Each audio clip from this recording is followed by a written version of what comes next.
Last video को continue कर रहा हूं मैं यहीं से। किसी कारण से लास्ट वीडियो कट ऑफ हो गई थी, बीच में टेलीफोन कॉल आ गई थी।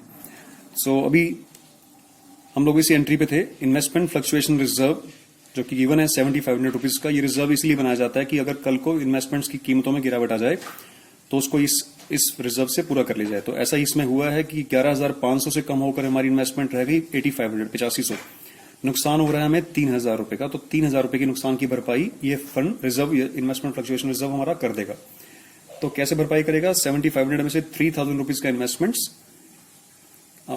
को अपने क्रेडिट कर दिया, मतलब 7500 रुपए में से 3,000 रुपए से यूज कर लिए इन्वेस्टमेंट में जो कमी आई है उसमें से।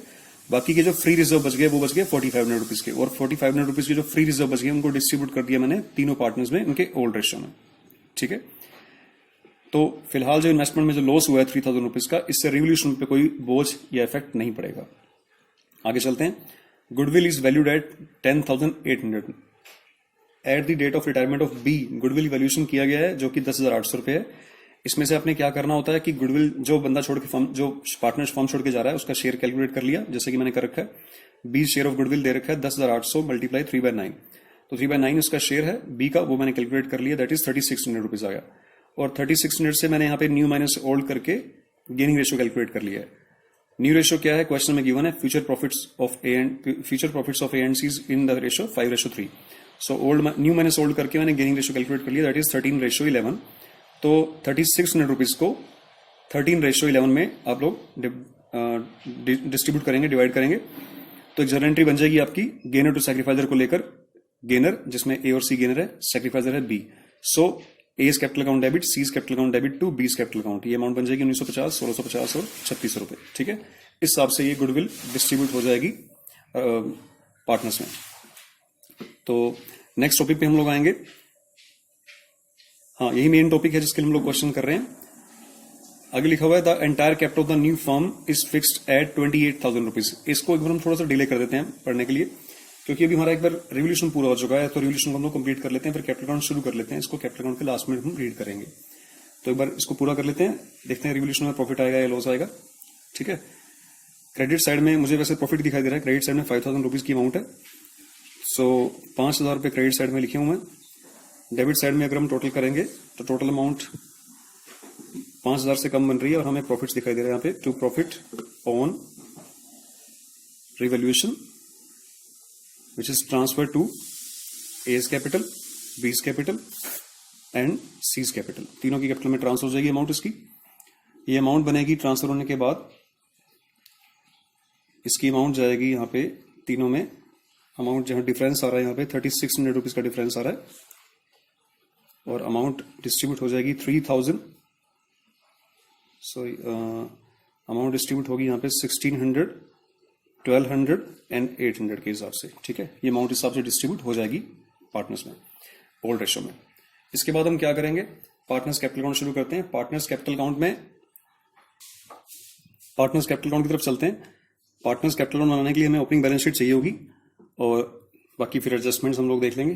तो ओपनिंग बैलेंस शीट देखिए, सबसे पहले हमें चाहिए पार्टनर्स कैपिटल अकाउंट बनाने के लिए ओपनिंग बैलेंस शीट से ओपनिंग बैलेंसेस ऑफ कैपिटल।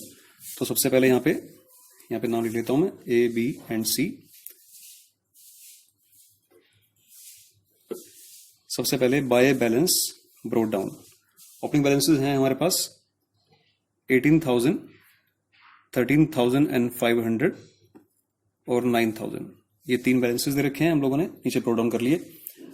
इसके बाद जर्नल एंट्री पे फोकस रहेगा, और सबसे पहले एक बार प्रॉफिट को जो डिस्ट्रीब्यूट किया था हम लोगों ने रिवोल्यूशन का, उसे हम लोग ट्रांसफर कर लेते हैं कैपिटल अकाउंट के अंदर। तो रिवोल्यूशन का प्रॉफिट है, यहाँ पे लिखा जाएगा बाय रिवैल्यूएशन अकाउंट। अमाउंट आ रही है यहाँ पे रिवोल्यूशन अकाउंट की 1,600, 1,200 और 800। 1,600 रुपए, 1,200 रुपए और 800 रुपए। ठीक है, प्रॉफिट डिस्ट्रीब्यूट करने के बाद अब जर्नल एंट्रीज अगर हम लोगों ने की हैं, या फिर कुछ एडजस्टमेंट ट्रीट कर सकते हैं अगर जर्नल एंट्री नहीं की है तो। जैसे कि ये गुडविल का ट्रीटमेंट किया था हम लोगों ने, तो इसकी पोस्टिंग यहाँ पे कर लेते हैं। डबल पोस्टिंग होगी इसकी। यहाँ पे ए और सी को हम लोगों ने डेबिट करेंगे। ए और सी कैपिटल अकाउंट डेबिट होंगे, और इनको डेबिट करेगा इनका पड़ोसी बी। तो यहां लिखा जाएगा टू बीज कैपिटल अकाउंट। ए के कॉलम में आएगी अमाउंट 1950 रुपए, बी सी के कॉलम में आएगी अमाउंट 1650 रुपए, यहां डैश लगा दीजिए। डैश लगाना बहुत अच्छा रहता है, मिस्टेक नहीं होती। ठीक है, नाम बी का आ गया, ए और सी डेबिट हो गए। डेबिट करने वाला इनका पड़ोसी है बी, बीस कैपिटल। अभी आपको बी को क्रेडिट करना है, ये कॉन्ट्रा एंट्री है, ये कैपिटल अकाउंट की कॉन्ट्रा एंट्री है। बीस कैपिटल अकाउंट को आपने क्रेडिट करना है, यानी कि बी के कॉलम में अमाउंट क्रेडिट आएगी। बी को क्रेडिट करना है आपने 3600 रुपए से, 3600 से क्रेडिट करना है। लेकिन इसको क्रेडिट करने के लिए इसके दो पड़ोसी हैं, वो दोनों मिलकर इसे क्रेडिट करेंगे बाय एज कैपिटल और बाय सीज कैपिटल। ठीक है, ए की तरफ से 1950 रुपए से क्रेडिट होगा बी, और सी की तरफ से 1650 रुपए से। इस हिसाब से टोटल 3600 रुपीज से बी क्रेडिट हो जाएगा।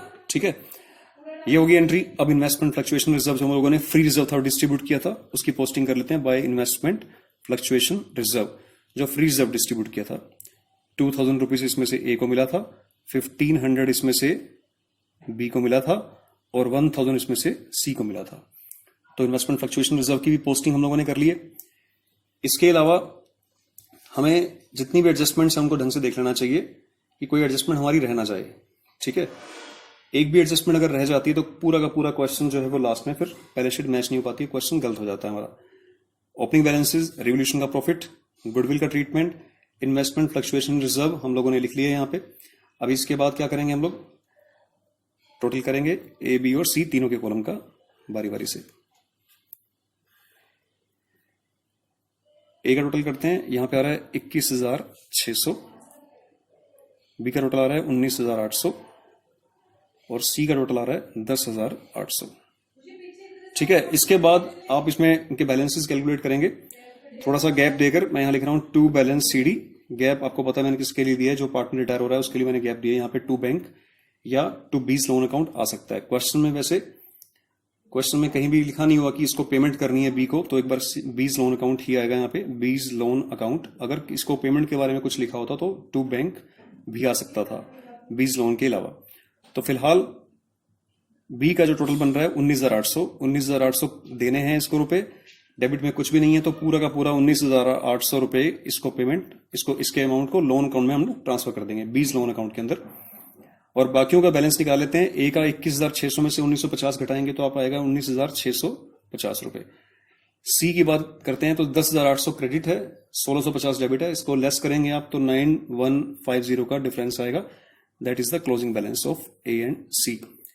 टोटल वही रहेगा 21,600, 19,800 और 10,800। अभी मेन पॉइंट अभी रह गया क्वेश्चन का। क्वेश्चन का मेन पॉइंट है the entire capital of the new firm is fixed at ₹28,000 between A and C. कहता है कि नई फर्म जो ए और सी के बीच में रह गई, अब उसकी कैपिटल फिक्स कर दी गई है 28,000 रुपए ए और सी के बीच में।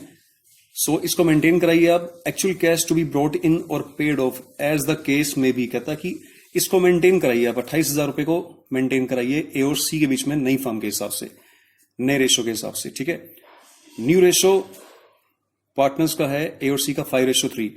आप क्या करेंगे, थोड़ा सा वर्किंग नोट्स करना पड़ेगा। मैं 28,000 रुपए की जो कैपिटल है उसे आप ए और सी के 5:3 में आप डिवाइड कीजिए। आप डिवाइड करेंगे तो ये अमाउंट आपके सामने आएगी बन के। दोनों की अलग अलग कैलकुलेट कर लेते हैं, ए और सी की। ए की अमाउंट बनेगी 17,500 और सी की बनेगी ये अमाउंट 10,500। ठीक है, 5:3 में इन दोनों का टोटल है 28,000 रुपए। अब it is the required capital of the new firm. ये रिक्वायर्ड कैपिटल है, it is the required capital, जो कैपिटल चाहिए जैसा कि क्वेश्चन की कंडीशन है। अब एग्जिस्टिंग कैपिटल क्या है, एग्जिस्टिंग कैपिटल जो बैलेंस सीडी आए हुए हैं इनको यहाँ पे बैलेंस ब्रो डाउन करेंगे हम लोग। यहाँ पे बाय बैलेंस ब्रो डाउन करेंगे 19,650-9150। जो एग्जिस्टिंग कैपिटल है वो 19,650 है, वो ए के मामले में 19,650 है, एग्जिस्ट कर रही है जो। और सी की कैपिटल है 9,150। देखिए ये तो है एग्जिस्टेड कैपिटल, ठीक है, जो एग्जिस्ट कर रही है फर्म में। ये है रिक्वायर्ड कैपिटल ऊपर वाली। इनका डिफरेंस अगर हम देखेंगे तो यहां पे 2150 रुपए और यहां डिफरेंस आ रहा है 1,350 रुपए। ध्यान से समझिए डिफरेंस है क्या, किसको पैसे लाने हैं और किसको लेके जाने हैं। ए के लिए जो रिक्वायर्ड कैपिटल है वो 17,500, जबकि लगा रखी है इसने ज्यादा 19,650, तो 2,150 रुपए हम ए को बोलेंगे कि ये विड्रॉ कर ले, क्योंकि क्वेश्चन में कहा गया है कि actual cash to be brought in, या तो कैश मंगवा लिया जाए या फिर पेड ऑफ, या उनको पे कर दिया जाए, एज द केस में भी, जो भी केस बनता हो, लेकिन कैपिटल को 28,000 फिक्स करके नए रेशो में मेंटेन करा दो आप। ठीक है, तो ये वाला केस आइए मेंटेन करा लेते हैं। ए के हिसाब से ए को बोलना है कि वो 2150 रुपए 2,150 रुपए विड्रॉ कर ले, तो यानी कि टू बैंक, ए के कॉलम में 2150 अमाउंट आ जाएगी, सी को डैश रहेंगे। और बी की बात हम करें, यहां बी डैश सी डैश रहेगा, यहाँ पे सी की बात हम करें, यहां पे सी की रिक्वायर्ड कैपिटल चाहिए उसको कितनी, 10,500, लगा कितनी रखिए 9150, तो इसको और लाने होंगे, तो बाय बैंक इसे बोलिए कि आप अमाउंट लेके आइए, ये 1350 रुपए अमाउंट और घर से लेके आएगा, जिससे कि अब हम जब दोबारा रीटोटलिंग करेंगे, बैलेंसिंग करेंगे फिर से, जब टू बैलेंस सीडी फिर आएगा, तब टू बैलेंस सीडी हमारे पास वही आएंगे जो हमारी रिक्वायर्ड कैपिटल थी, दैट इज 17,500, आपको कैलकुलेट भी नहीं करना पड़ेगा ये वाला, और 10,500, क्योंकि उसको मेंटेन हम लोगों ने करवा लिया है। टोटल देखिए 19,650, यहां पे टोटल बन रहा है इसका 10,500, 19,650, 10,500। ठीक है, ये बैलेंस ऑटोमेटिकली जो बैलेंस सीडी है वो रिक्वायर्ड कैपिटल आ जाएगी, क्योंकि उसको अपना मेंटेन करा लिया। जिसकी कैपिटल ज्यादा बन रही थी उसको बोला विड्रॉ कर ले, जिसकी कैपिटल कम बन रही थी उसे बोला कि लेके आओ। ठीक है, इसका इफेक्ट क्लोजिंग बैंक बैलेंस पे भी पड़ेगा, क्योंकि कुछ पैसे निकाले गए हैं, कुछ पैसे फर्म में और इंट्रोड्यूस हुए हैं। तो ये बनाते हैं रिवाइज बैलेंस शीट। फर्म की रिवाइज बैलेंस शीट बनाने के लिए ओपनिंग बैलेंस शीट देखिए और एडजस्टमेंट रीड करेंगे, वन बाय वन रीड करते हैं। कैश एट बैंक, सबसे पहली अमाउंट वही आ गई जो हमें चाहिए, cash at bank. Cash at bank हमारे पास ओपनिंग बैलेंस है 5,500 रुपीज का। ठीक है, अब इस 5,500 रुपीज में हमने किसी को पेमेंट की है या नहीं की है। देखिए पेमेंट किस किस को हो सकती है, एक तो जो रिटायरिंग पार्टनर है उसको, यहां फिलहाल हम लोगों ने 2B's लोन अकाउंट लिखा हुआ है, यहां पे 2 बैंक भी हो सकता था अगर क्वेश्चन ऐसा डिमांड करता है तो मान लीजिए अगर इसको 2 बैंक होता तो यहां पे वो लेस हो जाता, फिलहाल नहीं है तो इसका कुछ नहीं। इसके अलावा 1,350 रुपए सी लेके आया है, तो 1,350 रुपए इसमें ऐड हो जाएंगे और 2,150 रुपए इसमें से लेस हो जाएंगे जो कि ए ने विड्रॉ किए हैं, तो क्लोजिंग बैंक बैलेंस हमें मिलेगा 4,700 रुपीज का। ठीक है, बैंक बैलेंस के बाद, क्लोजिंग बैंक बैलेंस के बाद नेक्स्ट हमारा रहेगा सन्ड्री डेटर्स। डेटर्स हैं, सन्ड्री डेटर्स हैं हमारे पास 5,000 रुपए के। जैसा कि हम लोग क्वेश्चन में एडजस्टमेंट में लिखा होता कि 5% तक प्रोविजन बढ़ाना है, तो लेस करेंगे हम प्रोविजन 250 रुपीज नाउ, और अमाउंट आ जाएगी यहाँ पे 4,750 रुपए की। ठीक है, इस बारे में डिस्कशन पहले कर चुके हैं। नेक्स्ट है स्टॉक। तो स्टॉक दे रखा है यहाँ पे 8,000 रुपए। ठीक है, स्टॉक के लिए कहा गया था हमें कि स्टॉक की कीमत घटानी है आपने 6% से, वो हम लोगों ने घटा दी थी, 480 रुपए से कम हो गया था स्टॉक, तो स्टॉक घट के रह जाएगा 480 रुपए काटने के बाद 7,520 रुपए। नेक्स्ट है स्टॉक के बाद है इन्वेस्टमेंट्स। इन्वेस्टमेंट्स की जो मार्केट रेट है इस वक्त 8,500 है, क्योंकि लिखा था क्वेश्चन में कि investments are brought down to 8,500, 8,500 रुपए तक लेके आना है इसकी वैल्यू को। सो नेक्स्ट है land and building. Land and building opening balance sheet में दे रखे हैं 25,000 रुपए। लैंड एंड बिल्डिंग की वैल्यू इंक्रीज हुई है 5,000 रुपए से, तो ओपन क्लोजिंग बैलेंस आएगा इसमें 30,000 रुपए। ठीक है, आइए लायबिलिटी साइड। सन्ड्री क्रेडिटर्स दे रखे हैं 6,900 रुपीज के, इसमें कोई चेंज नहीं है। नेक्स्ट है इन्वेस्टमेंट फ्लक्चुएशन रिजर्व, इसको हम लोगों ने डिस्ट्रीब्यूट करके फिनिश कर दिया था, कुछ रुपए कुछ लॉस भरपाई हो गया था और बाकी डिस्ट्रीब्यूट कर दिया था, ये फिनिश हो गया। फिर बारी आती है एक एडजस्टमेंट की जो अनरिकॉर्डेड थी, बाद में पता लगी थी, that is outstanding legal charges 770 रुपए, ये हमें अब दिखाने पड़ेंगे। Outstanding legal charges that is 770 rupees. उसके बाद जो फर्म छोड़ के जा रहा है पार्टनर, उसकी अमाउंट पे ना करके उसके लोन अकाउंट में ट्रांसफर की गई है, दैट इज बी। सो यहां पे आएगा बीज लोन अकाउंट, अमाउंट है 19,800 रुपए की। ठीक है, उसके बाद आएंगे partners capital account. Capital account के बैलेंसेस आप दिखा सकते हैं। हमारे पास अब दो ही पार्टनर रह गए फर्म में, ए एंड सी, इनके क्लोजिंग बैलेंस आ चुके हैं हमारे पास। एक का 17,500 जो कि हम लोगों ने मेंटेन करा लिया था, और बी का है 10,500। इसको भी हम लोगों ने मेंटेन करा लिया था पैसे और मंगवा के। टोटल अमाउंट है, कैलकुलेट करने की जरूरत नहीं है क्योंकि एडजस्टमेंट में क्लियर कर दिया गया था कि total capital of the required capital of the new firm will be fixed at 28,000 rupees. तो 28,000 रुपये हमने फिक्स कर दी है, ठीक है ना। इस हिसाब से 28,000 फिक्स हो चुकी है वो अमाउंट। तो आप इसको देख सकते हैं इजली। तो आप जब इसका टोटल करेंगे, बैलेंस शीट का टोटल करेंगे, तो आपका टोटल इजली मैच हो जाएगा। टोटल इसका आ जाएगा 55,470 रुपए का टोटल आएगा इसका। मैच कर लेते हैं टोटल इसका। अमाउंट आएगी 55,470।